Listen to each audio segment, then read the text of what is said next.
Cancer, your October/eclipse season 2023 reading. Let's get right into it. The card that's coming up for the past energy is the Knight of Wands.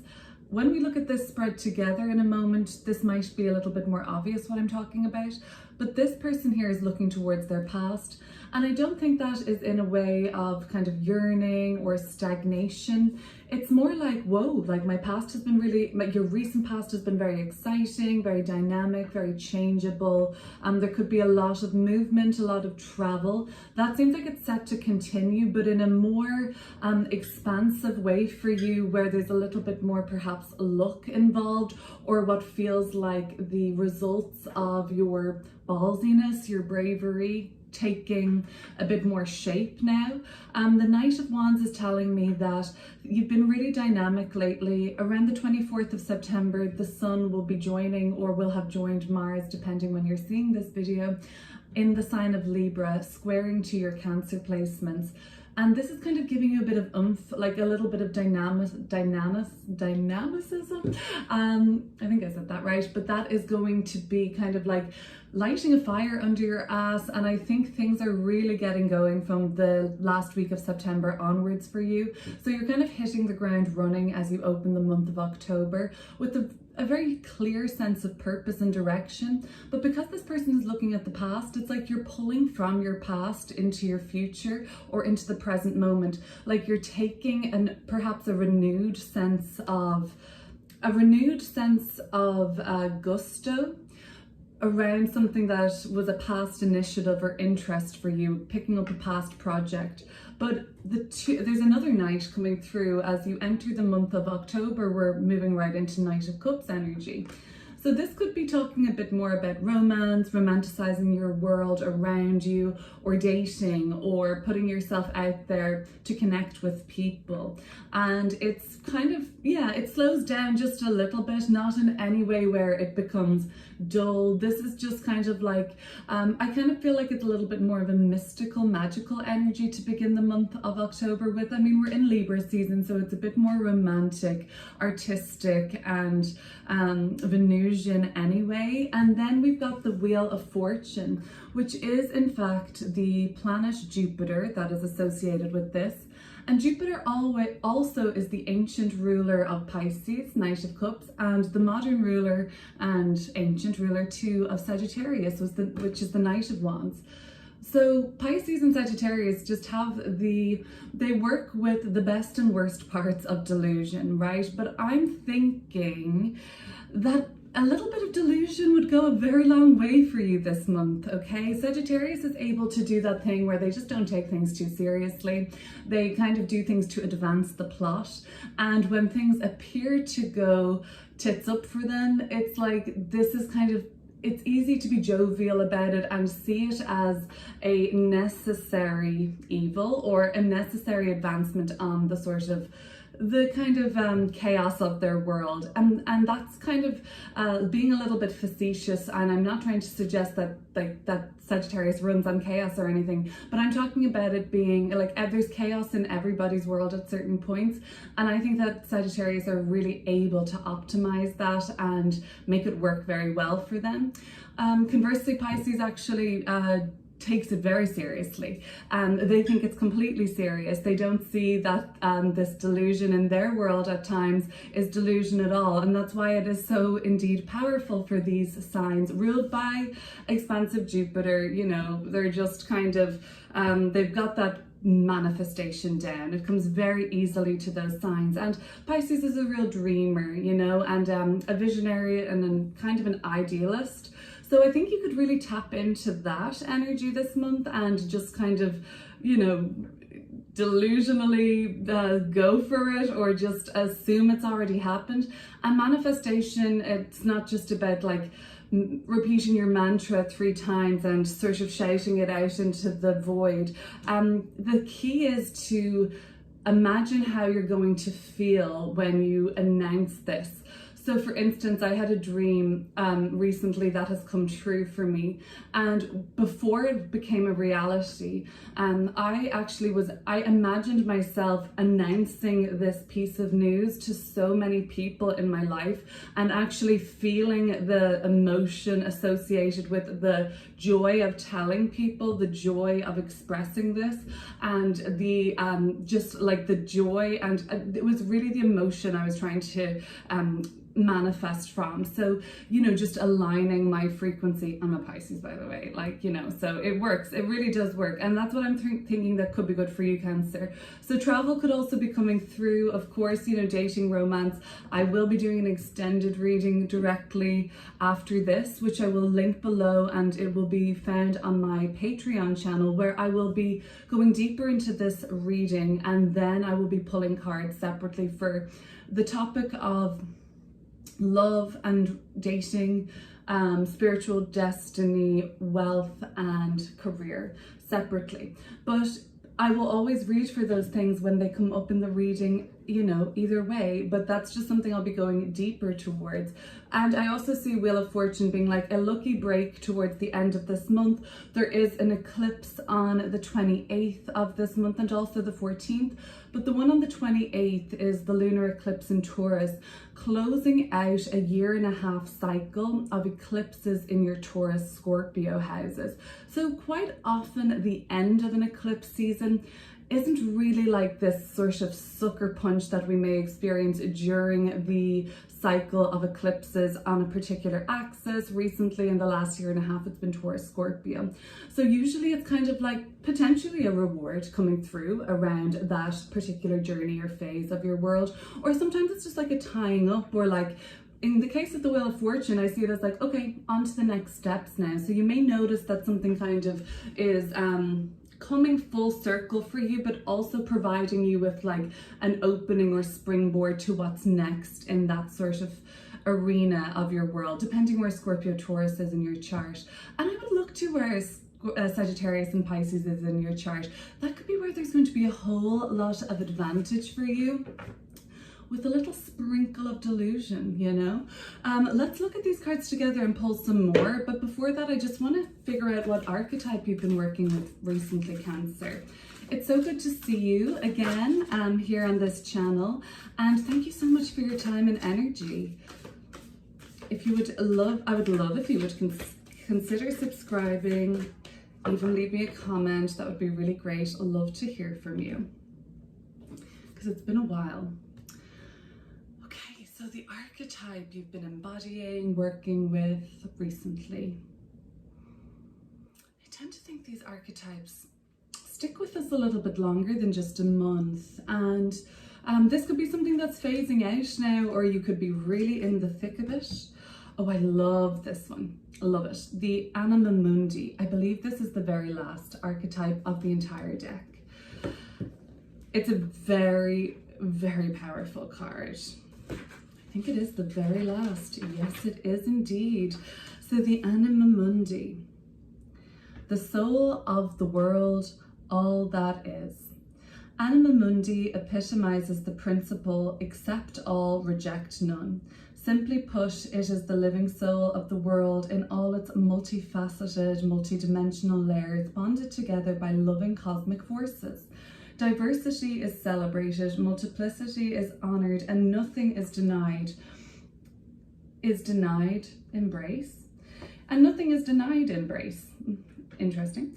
Constructs of separation dissipate into the wonderful mess of shared consciousness. Anima Mundi is the link between the literal and the imaginal, the rational and the mythic. It is the connective fiber that makes life meaningful. This card indicates an initiation on the level of the soul. So this is really big archetype you've been working with lately, Cancer. Like you're going through a massive initiation. Maybe you feel that. I mean, I feel like it's pretty, it has kind of like, you're kind of past any dark night of the soul, which typically is a portion of the hero's journey or a portion of initiation or awakening, ascension, whatever you want to call it. And you know, the dark night of the soul can last for months, years. But the aftermath of that seems to be what you're in now, which is So great. What a celebration for you. I'm sure the spiritual realms are rejoicing, and your ancestors too.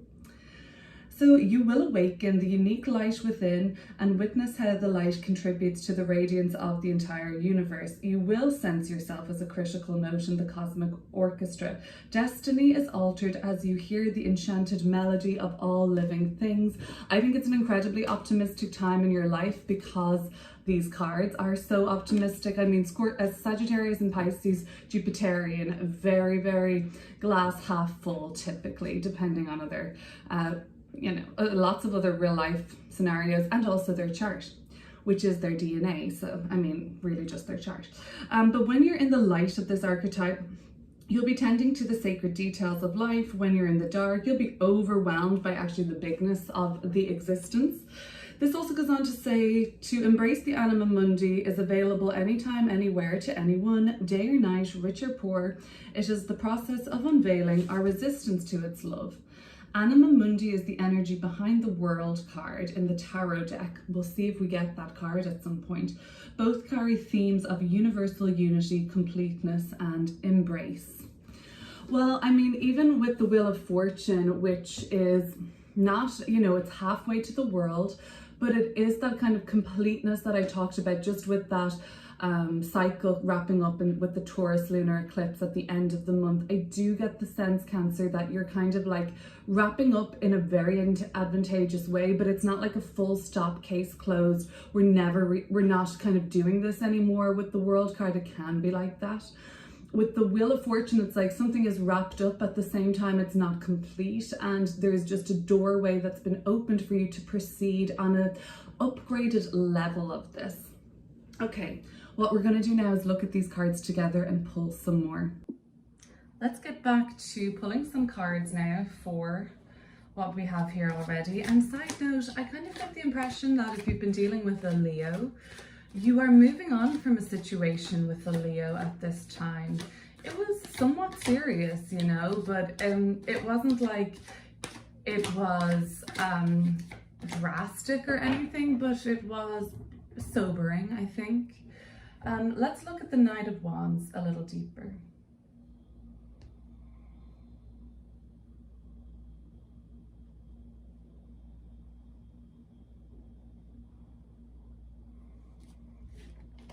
We have the Five of Cups and the Knight of Swords, which, yeah, that's tricky energy, right?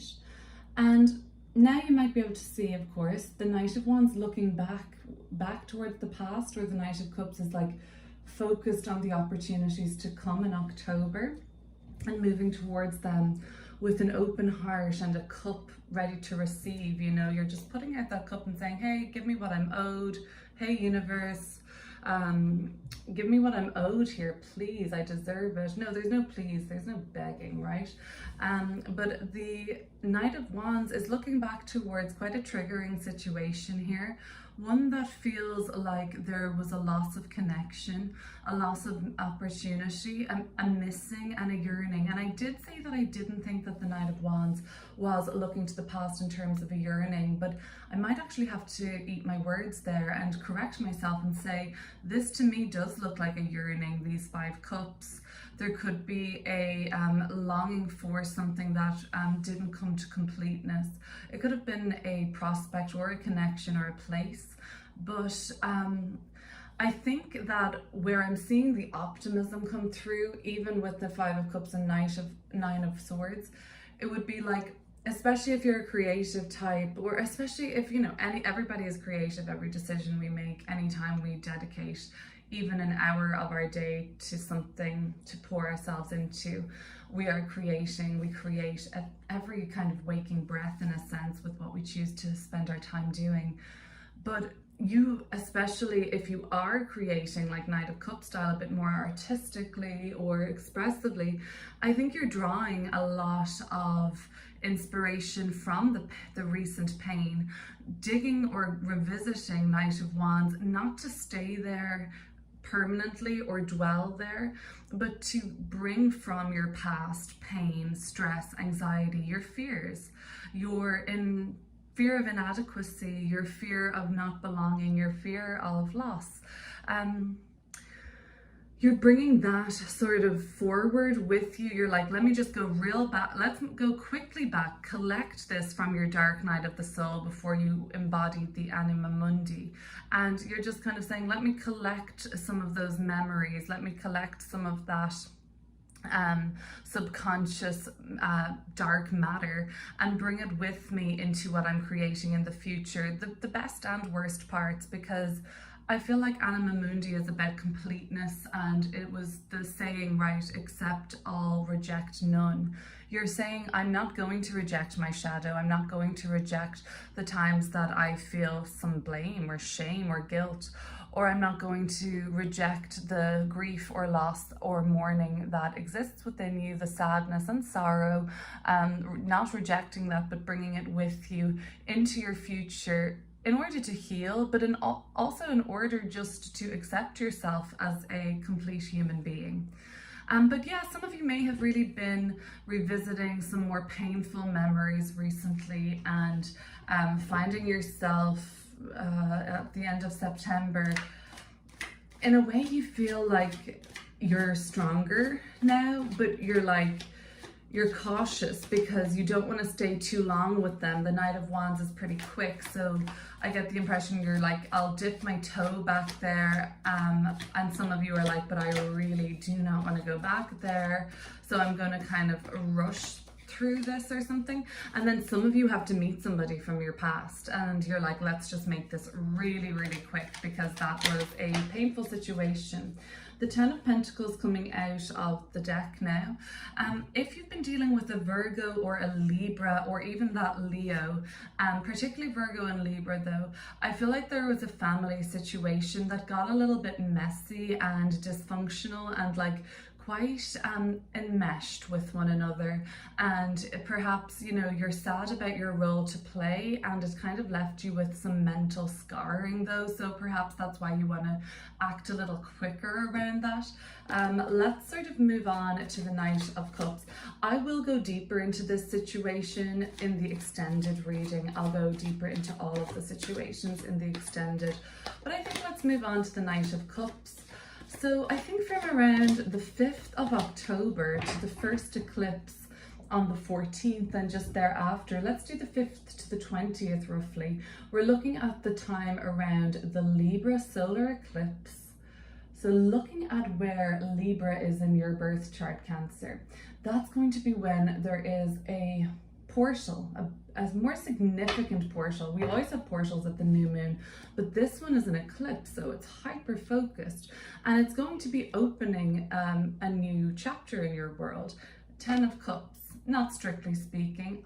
You always will hear like solar eclipse equals new beginning, lunar eclipse equals closing up. I disagree personally. I think both eclipses signify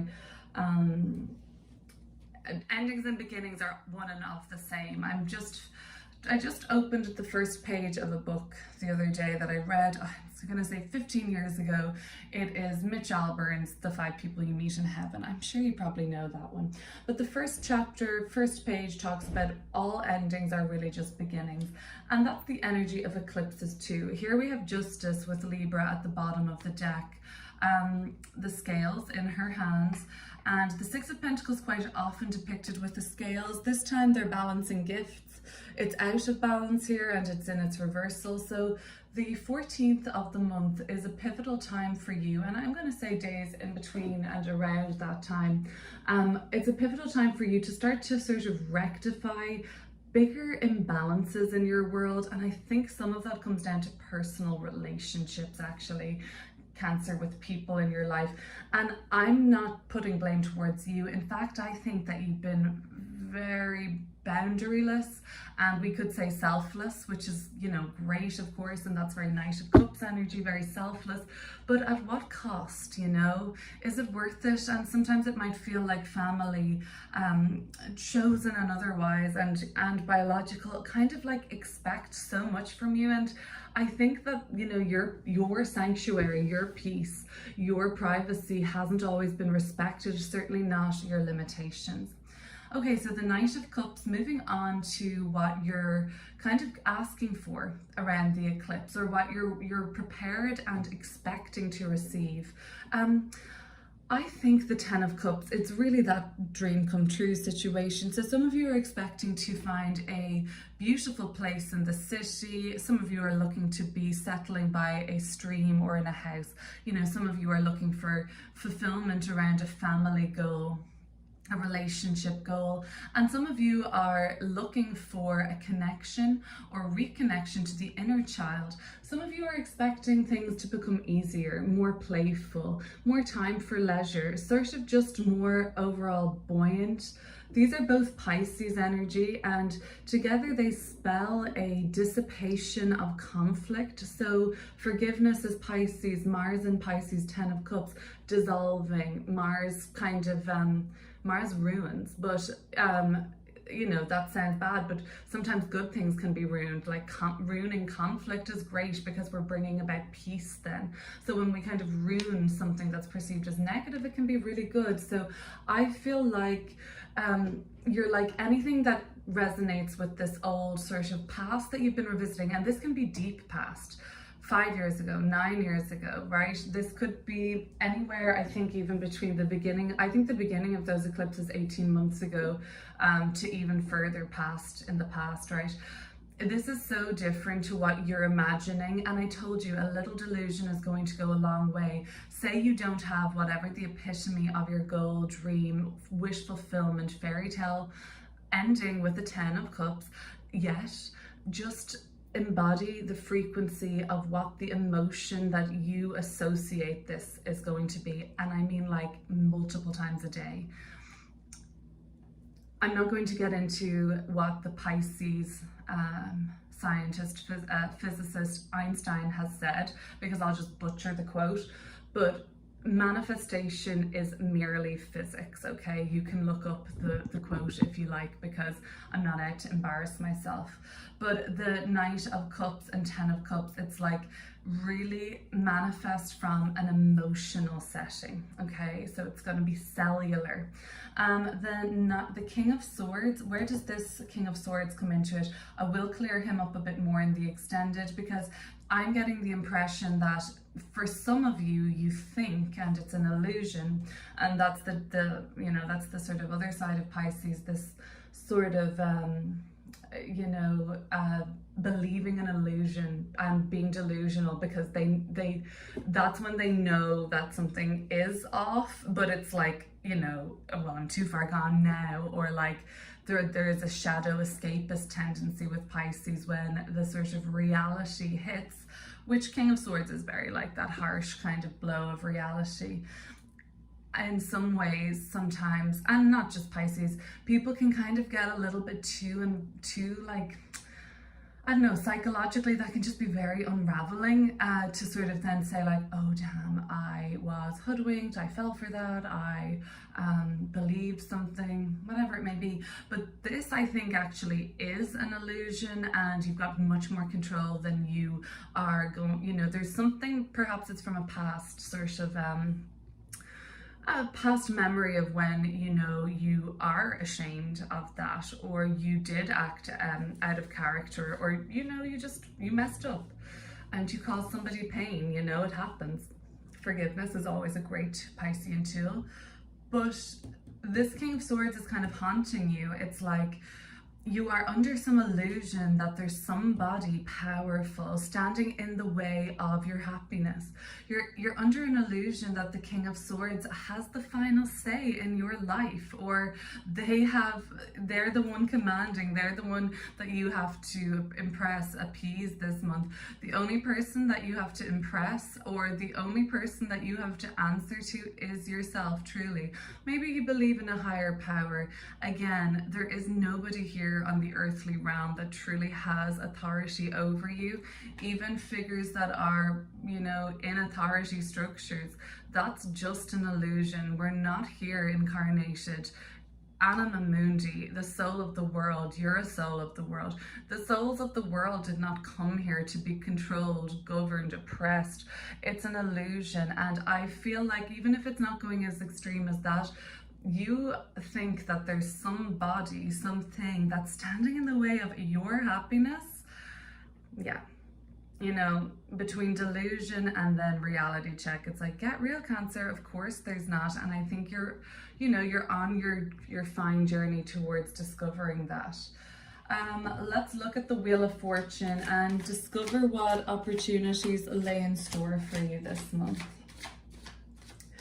You know, it's coming up the end of the reading, but it doesn't necessarily mean it's like the end of the month. It doesn't necessarily mean that at all, but I'm looking at around the 20th to the end of the month. There is the eclipse on the 28th, could be representing, you know, astrologically it does represent a bigger turning point, and it is, like I said, the final eclipse in the Scorpio Taurus polarity series, which has been happening now over the last 18 months.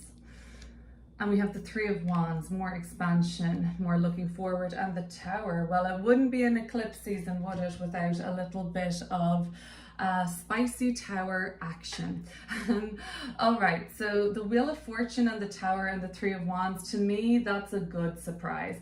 To me, that is like, it is surprising energy because it's changeable, and the Tower can be quick and unexpected, but we're, you know, when we're in a fear frequency, or when we kind of, if we kind of like look at what control really is, if we pare it back, it's really just fear. So when we're trying to control every situation, and I seriously don't see this as a reading around control, the only kind of control freak in this reading is the King of Swords, and that's an illusion. So I feel like the only thing that would be making you kind of like, you know, your pelvic floor tighten up now would be like, okay, I'm afraid of anything changing. I'm afraid of a surprise, but like, surprises are good.